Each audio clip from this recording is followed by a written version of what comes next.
নমস্কাৰ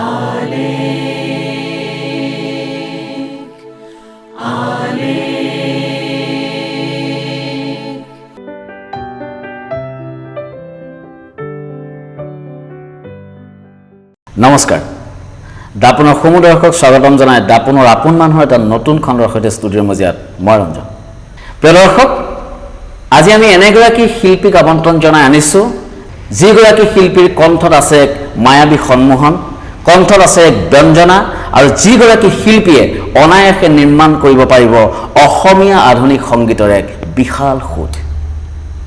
সেইগৰাকী আমাৰ মৰমৰ শিল্পীয়ে হৈছে সকলোৰে পৰিচিত জুবলি। প্ৰিয় দৰ্শক, আহকচোন পোনে পোনে শিল্পীগৰাকীৰ সৈতে আপোনালোকক পৰিচয় কৰাই দিওঁ।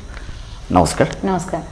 মই পোনে পোনে যিহেতু কথাৰ মাজলৈ যাম, তাৰ আগতে মহাপুৰুষজনৰ এটি খুব অপূৰ্ব সৃষ্টি মধু দান অপদাৰণ দেৱ বৰং, যিটো আপুনি অকণমান ফিউজন কৰি পেলাই পৰিৱেশন কৰিছিলে আৰু যিটো হয়তো অসমৰ সৰ্বত্ৰে বা অসমৰ বাহিৰতো ব্যাপক চৰ্চা হৈছে, দৰ্শকে ভাল পাইছে গীতটো। যদি অকণমান প্ৰথমতে গুণগুণাই দিয়ে মোৰ খুব ভাল লাগিব।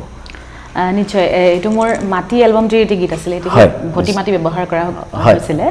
মই মোৰ নিজৰ কম্পজিশ্যনৰ লগত অকণমান ফিউজ কৰিছিলোঁ আচলতে। আৰু যোনটো আপুনি কৈছে যে হয়, অকল অসমতে নহয়, মই বাহিৰৰ বিভিন্ন জেগাত যেতিয়া অনুষ্ঠান কৰিবলৈ যাওঁ, মই প্ৰত্যেকখন অনুষ্ঠানতে এই গীতটি যেতিয়া পৰিৱেশন কৰোঁ, আমাৰ ভাষাটো বুজি পাওক বা নেপাওক, সকলোৱে ইমান ভাল পায়, সকলোৱে ইমান মৰমেৰে আঁকোৱালি লয়। গতিকে আচলতে মানে ক'ৰবাত সেই গুৰুজনৰ আশীৰ্বাদ আছে বুলি মই ভাবোঁ। খুব এটা হৃদয়স্পৰ্শী গীত। হয়, যদি আপুনি গুণগুণাই নিশ্চয় অকণ গাই দিছোঁ। মধু দানৱ দাৰণ দেৱ বৰং বৰবাৰী জলুচন চক্ৰধৰং দুম দুম দবা বাজে আহা সবে মিলি গাও নাম ধৰ্ম দুম দুম দবা বাজে ধৰা হাতে হাতে কি জাতি বৰ্ণ হুম হুম বুকু কপে মহাজাতি তোক নিদিও হব খণ্ড দুম দুম দবা বাজে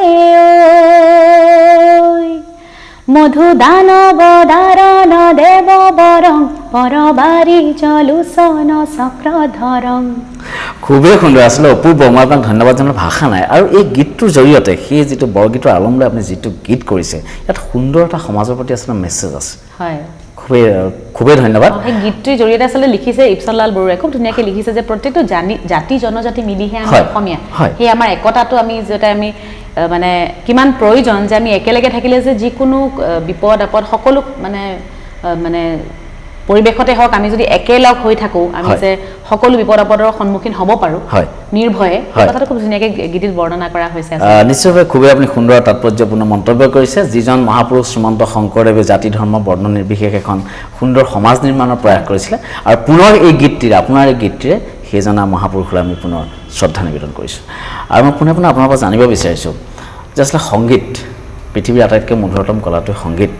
গতিকে আপোনাৰ বাবে আচলতে সংগীত কি, আৰু সংগীতকে কিয় আপুনি আত্মপ্ৰকাশৰ মাধ্যম হিচাপে বাছনি কৰিলে? সংগীত কি বুলি ক'বলৈ হ'লে আচলতে মই বৰ্ণনা কৰিব নোৱাৰিম। এইটো আচলতে মোৰ কাৰণে এটা খুব অসম্ভৱ কথা এটা, কাৰণ সংগীত অবিহনে মই জুবলি বৰুৱা হয়তো নাথাকিলেহেঁতেন, তেতিয়া একদম কেতিয়াও মই সম্পূৰ্ণ হ'ব নোৱাৰিলোহেঁতেন বা নোৱাৰিমো। গতিকে সংগীত আছে, যেতিয়ালৈকে সংগীত মোৰ জীৱনত আছে তেতিয়ালৈকে হয়তো মই আছোঁ, তেনেকুৱা ধৰণৰ কথা এটা আচলতে। সেই তেনেকুৱা ধৰণৰ মই এই কথাটো মই উপলব্ধি কৰোঁ। আৰু সেইটো আচলতে প্ৰত্যেকগৰাকীয়ে জানে, তথাপি মই কৈছোঁ যে সংগীত এটা এনেকুৱা মাধ্যম যাৰ যোগেদি ধৰক আপোনালোকে যিকোনো দুখ সুখ শান্তি অশান্তি যিকোনো পৰিৱেশত মানে সংগীত থাকিবই লাগিব বুলি মই ভাবোঁ। আৰু যিকোনো পৰিৱেশত পৰিস্থিতিত সংগীতে এটা খুব ভাইটেল ৰোল এটা প্লে কৰে, যোনটো হয়তো সেই পৰিস্থিতি বা পৰিৱেশটো আৰু সুন্দৰ কৰি তুলিব পাৰে, মানে মানৱ জীৱনৰ দাপোন এখন। একদম নিশ্চয়। আৰু মানে মই ভাবোঁ যে এইটো চবেই কয়, আৰু মই একচুৱেলি মই প্ৰেক্টিকেল লাইফতো বিলিভ কৰোঁ যে মিউজিক হিলছ। এইটো মানে একদম প্ৰকৃততে এইটো সঁচা কথা আচলতে। হয়, নিশ্চয়, আপুনি খুবেই মানে সুন্দৰকৈ কৈছে আৰু বহুত বহুত ধন্যবাদ।